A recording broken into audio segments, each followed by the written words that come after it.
Top 10 Unsolved Mysteries in Physics, Part 2. Number 5. Can anything travel faster than the speed of light?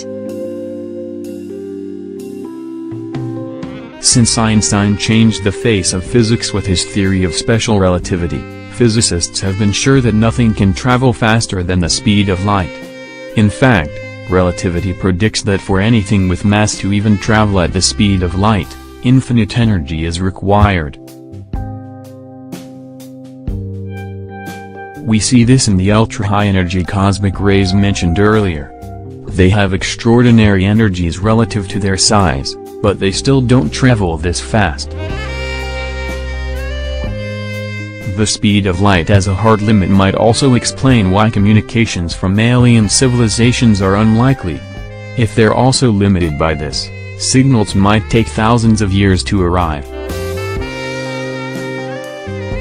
But people are continually questioning whether there might be some ways around the universe's speed limit. In 2011, the OPERA experiment had some preliminary results that suggested neutrinos were traveling faster than the speed of light. But researchers later noticed some additional errors in their experimental setup that confirmed the results were incorrect. If any way of communicating matter or information faster than the speed of light exists, it would undoubtedly change the world. Faster than light travel violates something called causality, the relationship between the causes and effects of events. Due to the way that time and space are interrelated in special relativity, information traveling faster than the speed of light would allow one person to receive information about an event before it has happened, a type of time travel. Faster than light communication would create all kinds of paradoxes that we don't know how to resolve. So it seems likely that it doesn't exist. But if you do manage to develop it, please tell us about it yesterday. Number 4. Can we find a way to describe turbulence? Moving back down to Earth, there are still plenty of things that occur in our everyday lives that are difficult to understand. Try playing with the faucets in your home. If you let the water flow gently, you're looking at solved physics, a type of flow we understand well that's called laminar flow. But if you turn up the water to maximum pressure and watch it sputter and spurt, you're looking at an example of turbulence. In many ways, turbulence is still an unsolved problem in physics. The Navier-Stokes equation determines how fluids like water and air should flow. This equation is a little bit like a force balance. We imagine that the fluid is broken up into little parcels of mass. Then the equation takes into account all of the various forces that act on this parcel: gravity, friction, pressure, and tries to determine how the parcel's velocity should respond.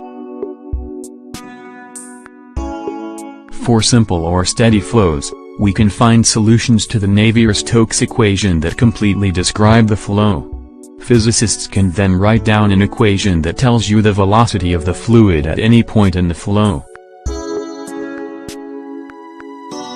But for complicated, turbulent flows, these solutions start to break down. We can still do a lot of science with turbulent flows by solving the equations numerically with large computers.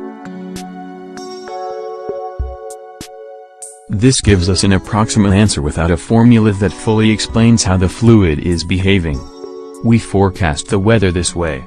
But until we find those elusive solutions, our knowledge will be incomplete. By the way, this is one of the Unsolved Clay Institute prize problems.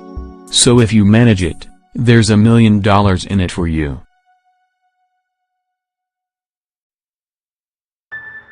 Number 3. Can we build a room temperature superconductor? Superconductors could be some of the most important devices and technologies that humans ever discover. They are special types of material. When the temperature drops low enough, the electrical resistance of the material drops to zero. This means that you can obtain huge currents for a tiny application of voltage across the superconductor. If you set the electrical current flowing in a superconducting wire, it can continue flowing for billions of years without dissipating because there's no resistance to its flow.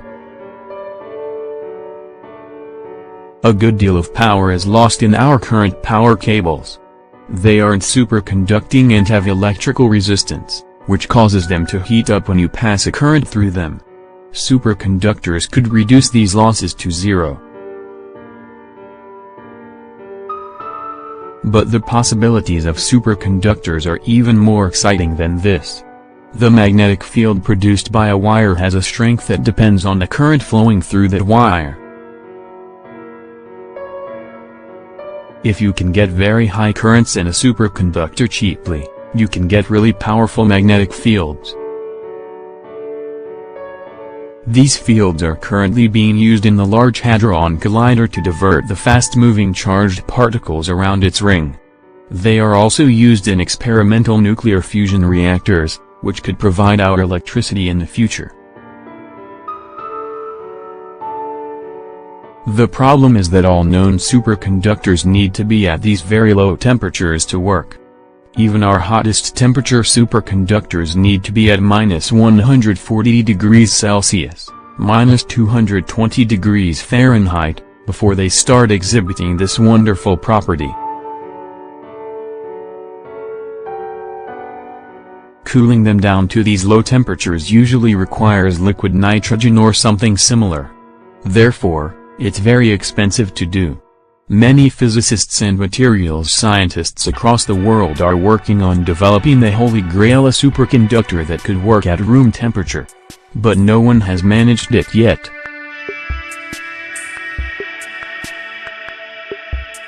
Number 2. Why is there more matter than antimatter? In some ways, we still don't know why anything exists at all. A bold statement but true.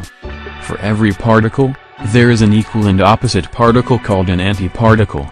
So for electrons, there are positrons. For protons, there are antiprotons. If a particle ever touches its antiparticle, they annihilate and turn into radiation.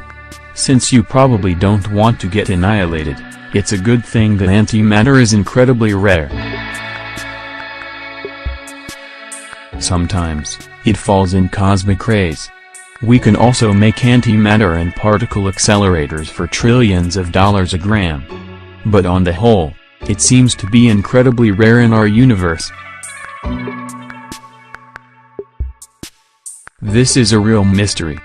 We simply don't know why matter dominates in our universe and not antimatter. Every known process that changes energy into matter produces the same amount of matter and antimatter. So if the universe began dominated by energy, why didn't it then produce equal amounts of matter and antimatter? We can imagine a universe where energy turns into matter-antimatter pairs. Then they would annihilate each other and turn back into energy forever. But there would be no structure, no stars, and no life. There are some theories that might explain this. Scientists probing the interactions of particles at the Large Hadron Collider are looking for examples of CP violation. They occur. These interactions could show that the laws of physics are different for matter and antimatter particles. Then we can imagine that perhaps there are processes out there that are slightly more likely to produce matter than antimatter, and this is why we see an asymmetrical universe dominated by matter. Wilder theories suggest that there might be whole regions of the universe that are dominated by antimatter. Interestingly, it might be more difficult to dispute this than you think. Antimatter and matter interact with radiation in the same way, and so they look exactly the same. Our telescopes could not distinguish between an antimatter galaxy and a matter galaxy. But these theories have to explain how the matter and antimatter became separated and why we don't see evidence of lots of radiation being produced when the matter and antimatter collide and annihilate. Unless we discover evidence for antimatter galaxies, CP violation in the early universe looks like the best solution. But we still don't know exactly how it works. Number 1. Can we have a unified theory?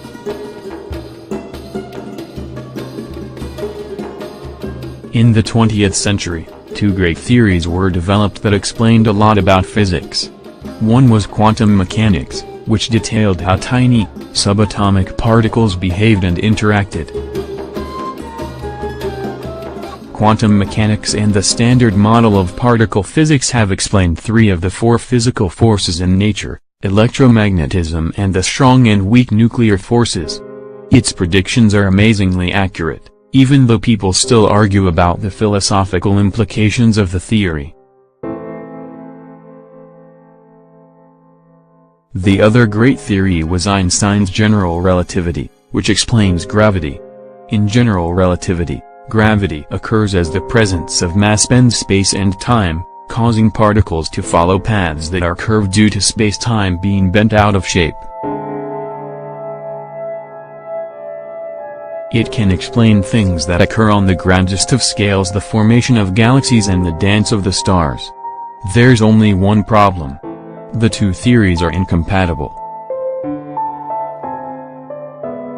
We can't explain gravity in a way that makes sense with quantum mechanics, and general relativity does not include the effects of quantum mechanics. As far as we can tell, both theories are correct. But they do not seem to work together. Since this was realized, physicists have been working on some kind of solution that can reconcile the two theories. This is called a grand unified theory, or just the theory of everything. Scientists are used to the idea of theories that only work within certain limits. For example, Newton's laws of motion are what you get when you take a low speed limit of special relativity. Also, electricity and magnetism used to be considered completely different theories until Maxwell unified them into electromagnetism. Physicists are hoping to be able to zoom out and see that quantum mechanics and general relativity are both part of a greater theory, like patches in a quilt. String theory is an attempt that can reproduce features of general relativity and quantum mechanics. But it is difficult to test its predictions with experiments, so it cannot be confirmed. The search for a fundamental theory, one that can explain everything, goes on. Perhaps we will never find it. But if physics has taught us anything, it's that the universe is truly remarkable and there are always new things to discover.